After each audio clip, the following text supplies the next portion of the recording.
Assalamualaikum warahmatullahi wabarakatuh. Perkenalkan, nama saya Nur Amaliah. Saya dari kelas 5D.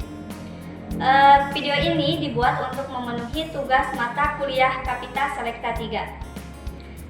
Sekarang kita akan membahas tentang 4 subbab bagian pembahasan dari Kapita Selekta 3, yaitu tentang trigonometri. Kita akan membahas 4 subbab. Yang pertama, pengantar trigonometri. Yang kedua, aturan sinus dan kosinus. Dan yang ketiga, jumlah selisih sinus dan kosinus jumlah selisih sudut pada sinus, kosinus, dan tangen. Dan yang terakhir yaitu peta konsep yang ada di trigonometri. Langsung saja kepada materi yang pertama, yaitu pengantar trigonometri. Nah, apa sih yang dimaksud dengan trigonometri? Trigonometri itu berasal dari kata tri. Tri itu berarti 3. Nah, trigonometri itu adalah ilmu yang mempelajari tentang segitiga. Nah, jadi sekarang kita akan membahas tentang persegitigaan. Di dalam trigonometri kita mengenal 3 hal. Yang pertama yaitu sinus, kosinus, dan tangen. Apa sih hubungan antara sinus, kosinus, dan tangen dengan segitiga? Nah, sekarang saya sudah menyediakan segitiga siku-siku. Ini tadinya segitiga siku-siku. Nah, di sini adalah alfa. Nah, apa sih hubungannya sinus, kosinus, dan tangen dengan segitiga ini? Nah, untuk kita di sini kan alfa. Nah, yang di depan alfa itu kita namai dengan depan. Nah, di bagian samping alfa kita namai dengan samping. Dan yang di sebelah sini, sisi miring, disebut miring. Maksudnya itu adalah sisi depan, sisi samping, dan sisi miring dari segitiga ini. Nah, untuk mencari sinus, kosinus, dan tangen, ini dia rumusnya, yaitu diingat-ingat ya. Sin demi cos sami tan desa. Apa sih sin demi, cos sami, dan tan desa itu? Maksudnya itu sin alfa sama dengan depan per miring. Demi, depan per miring. Nah, untuk cos alfa sama dengan samping per miring. Dan untuk tan alfa sama dengan depan per samping. Nah, gampang. Nah, sekarang saya sudah menyediakan tabel sudut istimewa. Apa sih sudut istimewa itu? Ternyata di matematika itu bukan hanya kamu yang istimewa ya, tapi di matematika juga ada yang namanya sudut istimewa. Sudut istimewa itu sudut-sudut yang bisa diketahui sudut yang memiliki nilai sederhana yang bisa diketahui nilai sin konstannya dengan mudah dan cepat. Gimana nih caranya? Nih, caranya itu pertama kita masukkan nilai 0, 1, 2, 3, 4. Oh iya, lupa. Untuk sudut-sudut istimewa itu terdiri dari 0, 30, 45 derajat, 60 derajat, dan 90 derajat. Diingat ya. Nah, setelah ini kita caranya itu dengan memberi akar ke semua angka ini. Akar 0, akar 1, akar 2, akar 3, dan akar 4. Jadinya itu akar 0 kan jadinya tuh 0. 0. Akar 1 tetap akar 1, akar 2 tetap akar 2, akar 3 tetap, dan yang ini jadinya akar 4 sama dengan 2. Nah, setelah ini yaitu dibagi 2.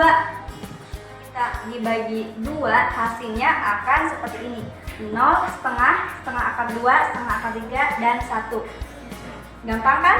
Nah, sekarang gimana untuk mencari nilai kosinus? Ini sangat lebih gampang dari dari sinus. Kalau kita sudah menemukan nilai sinusnya, ini tinggal dibalikan aja urutannya. Maksudnya gimana? Yang ini kan 1, ini simpan di sini. Ini setengah akar 3, ini setengah akar 2, ini setengah, dan ini 0. Nah, gampang kan? Sekarang untuk mencari nilai tangen. Untuk mencari nilai tangen itu sin dibagi cos. 0 dibagi 1, 0. Setengah dibagi setengah akar 3, yaitu 1 per akar 3. Setengah akar 2 dibagi setengah akar 2 sama dengan 1. Setengah akar 3 dibagi setengah, yaitu akar 3. 1 bagi 0 berapa? 0, sehingga tidak kedua-duanya ya, yaitu tidak terdefinisi.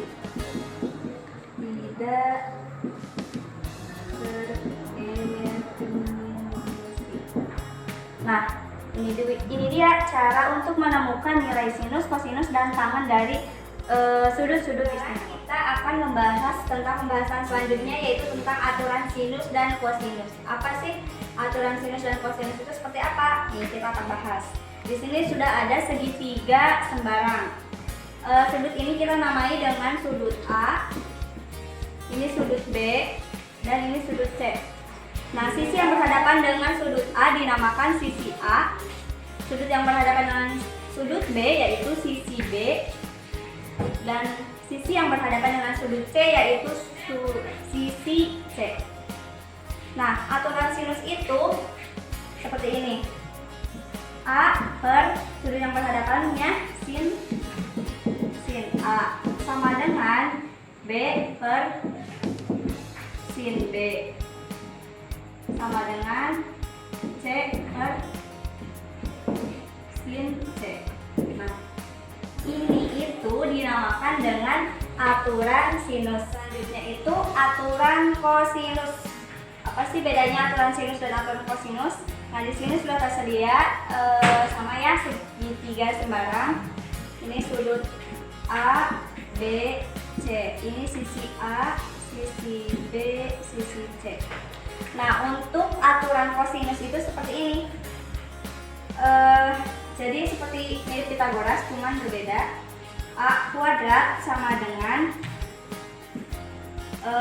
ini kan sisi A, sisi yang lainnya B kuadrat ditambah C kuadrat dikurangi 2 kali BC, sisi-sisi yang lain, dikali cos yang berhadapan, jadi cos alfa.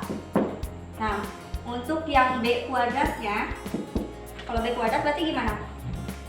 Sisi yang lain kan berarti A kuadrat ditambah selain A B berarti C kuadrat dikurangi 2 kali A kali C dikali cos yang sudut yang berhadapan yaitu cos B.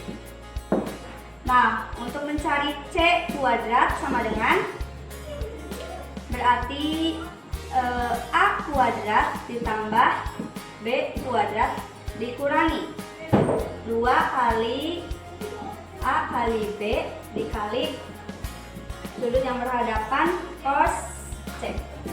Nah, ini merupakan aturan kosinus. Nah, jadi teman-teman, bedanya itu kalau diketahui 2 sudut dan 1 sisi, maka kita menggunakan aturan sinus yang ini. Jika diketahui 2 sudut dan 1 sisi, kalau dalam soal tuh. Nah, tapi kalau yang diketahuinya 2 sisi dan 1 sudut, maka kita bisa menggunakan rumus aturan kosinus. Ingat ya, mencoba memecahkan soal ya. Kita beranjak ke contoh soal. Di sini diketahui segitiga, sudut C 120 derajat, sudut A 30 derajat, dan sisi B sama dengan 6 cm. 6 cm.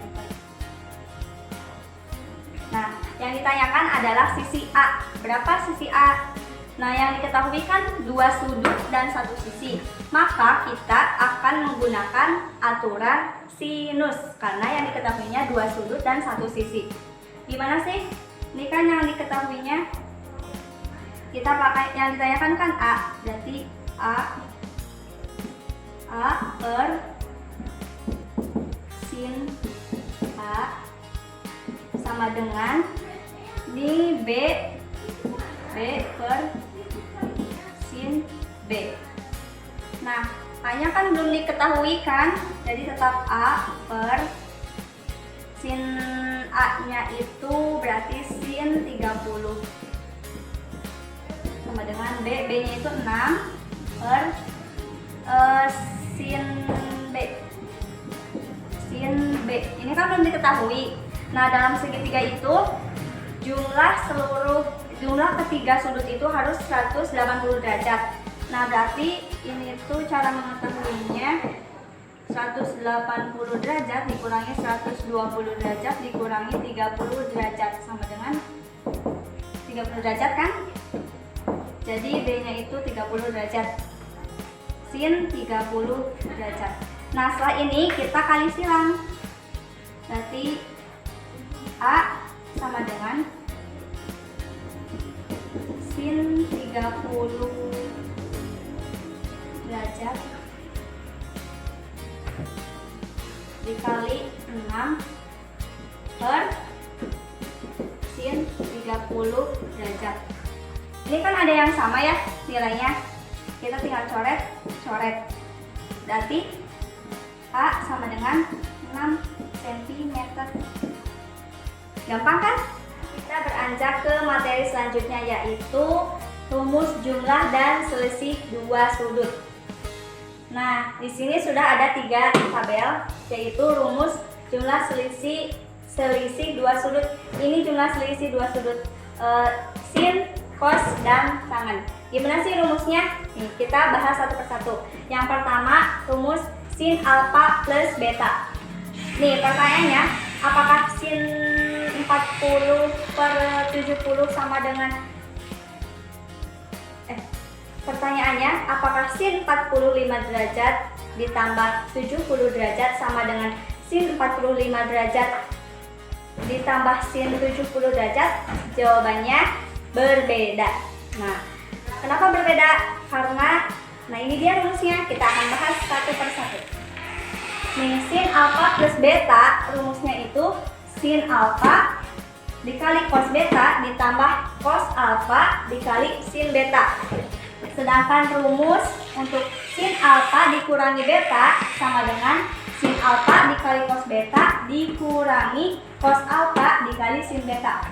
Jadi perbedaannya hanya di sini ya. Untuk ini dan ini sama.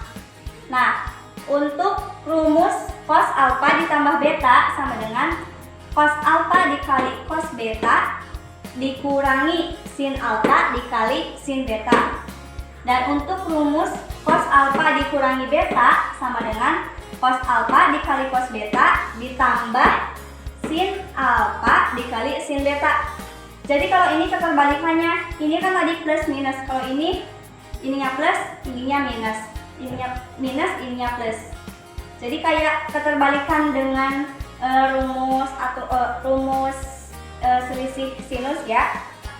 Dan yang terakhir yaitu tan alfa ditambah beta sama dengan tan alfa ditambah tan beta per 1 dikurangi tan alfa dikali tan beta.